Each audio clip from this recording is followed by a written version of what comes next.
Have you ever had a recipe for chocolate chip cookies that left something to be desired? It can be daunting trying to find just the right recipe. Not flat, not too dry, picture perfect, and best of all, easy. Hi, my name is Cheryl Ziegler, and in this video, I'm going to show you how to make big bakery-style chocolate chip cookies.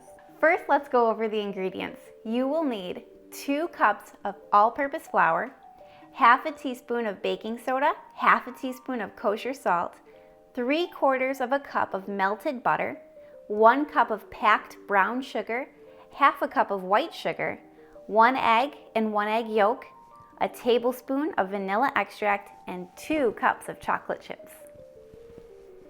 Before you start assembling the ingredients, preheat your oven to 325 degrees. This temperature is a little bit lower than the standard 375 degrees because we're making extra large cookies, so we want to take the low and slow approach. We want the cookies to be perfectly baked on the outside and not extra brown, while the inside gets the perfect texture as well. Because we are making larger cookies, you'll want to take the low and slow approach. We want the middle of these cookies to be a perfect golden brown before the edges get too dark. The next step is our butter. We're starting off here with 3/4 of a cup, which is the same as 1½ sticks. I like to melt it in the microwave, just 30 seconds at a time until it's barely melted.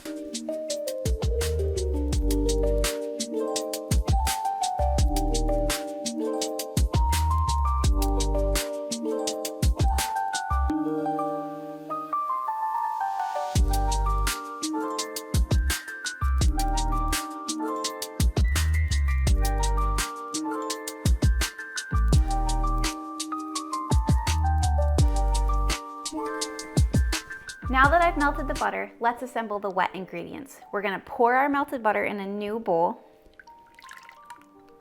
I like to scrape it with a spoon just to make sure all that butter is out, because that's the good stuff.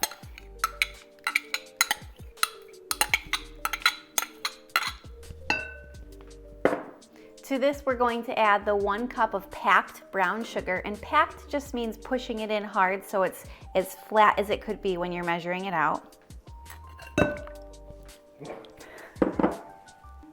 Next, we'll take the white sugar, half a cup, and pour that in as well. We want to get these nice and mixed, and I'll show you just what it should look like after I stir it.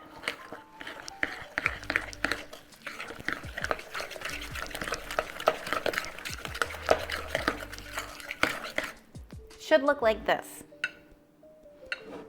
Can you aim that toward me? Now it's time to beat in the egg yolk, and vanilla until you get a nice creamy and fluffy texture.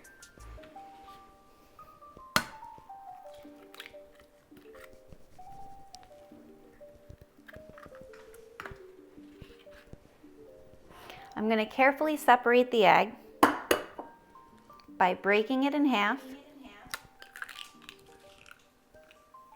and then letting the white fall out as I keep going back and forth. That looks pretty good to me.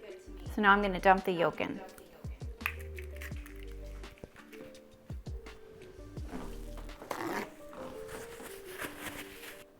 We're going to measure 1 tablespoon of vanilla. Usually recipes call for a teaspoon, but you'll get a really great flavor by using triple that in a tablespoon for this recipe.